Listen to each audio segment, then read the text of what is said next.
Hello, my freaky darlings. Welcome back. This week I'm going back in time to 1940s Japan and having a look at the Demon Midwife, Miyuki Ishikawa.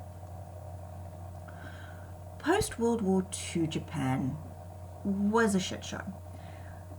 As you can imagine, 2 nuclear blasts and deprivation from food shortages kind of goes hand in hand with war and had a massive effect on the Japanese population. It was also the perfect breeding ground for a serial killer. Miyuki was born in 1897 and by all accounts came from a wealthy family. Apparently only wealthy Japanese women could afford to attend a college prior to 1945. So the fact that Miyuki completed her education at the University of Tokyo means her family had a fair amount of cash to their name. After college, she got a job as a midwife at the Kotobuki Maternity Hospital, and as per her family's wishes, she married Takeshi Ishikawa. Their union didn't produce any children, and considering her predilections, it's probably a good thing. Eventually, Miyuki rose in the ranks to become the director of the hospital. Her experience as a midwife was second to none, and many clients reported being happy with her services. If only they knew. Anyway, in the years following World War II, food scarcity was a huge problem. The Allied bombing of the train lines resulted in the disruption of the supply chain, and the lack of supplies during the war itself resulted in famine all across Japan.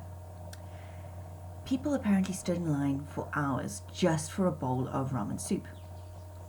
As a result, many women would either abandon their children in maternity hospitals or leave them to die of exposure. Faced with this growing problem, Miyuki decided to take matters into her own hands. Miyuki was unable to provide for the babies in her hospital because of the lack of Japan's social and financial services at the time.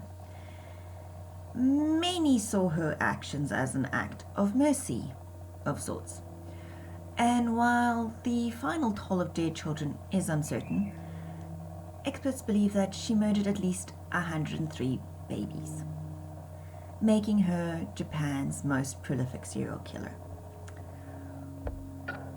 So, the bitch even started demanding payment for her services. Miyuki and her husband claimed that the large lump sums of payment would cost the families less than raising the child to adulthood.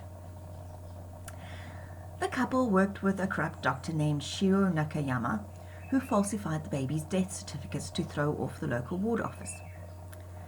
Their murders remained undiscovered until 1948, when 2 police officers from the Waseda police station accidentally found the remains of 5 of Miyuki's victims on January 12, 1948. Autopsies performed on the bodies of the 5 babies proved that they did not die of natural causes. She and her husband Takeshi were arrested on January 15, 1948. The victims were deserted children, and so she insisted the parents were responsible for their deaths. Further investigation led to the police finding over 40 dead bodies in the house of a mortician. 30 corpses were later discovered in a temple. The sheer number of dead bodies recovered and the length of time over which the murders took place made it difficult for the authorities to determine the exact number of victims. Consequently, the exact death toll remains unknown, but the best guess is still about 103. The authorities viewed her homicides as a crime of omission, so similar to involuntary manslaughter. Yeah. In the Tokyo District Court, Ishikawa was sentenced to 8 years in prison. Takeshi and Dr. Shiro Nakayama were each sentenced to 4 years of imprisonment. The couple appealed their sentences, and in 1952, the Tokyo High Court revoked the original sentence and sentenced Ishikawa to 4 years in prison and Takeshi to 2. So she killed over 103 babies and just got a slap on the wrist. Prior to Miyuki's murders, abortion was illegal in Japan. It's believed that this contributed to the crisis of unwanted children in the country. On July 13th, 1948, about 6 months after Miyuki was arrested, the Eugenic Protection Law, now the Mother's Body Protection Law, and a national examination system for midwives was established. On June 24th, 1949, abortion for economic reasons was legalized under the Eugenic Protection Law in Japan. So, I'm not going to get into a debate about pro-life or pro-choice. I still don't think that if you don't have a uterus, you don't get to make any kind of decisions about what a woman does to her body, but that's just me. Now, I don't for a second think that Miyuki's actions had any kind of noble reason. I don't think you kill that many babies that have actually been born and taken breath and cried and had their nappies changed. You don't kill that many if you're a mentally stable human being.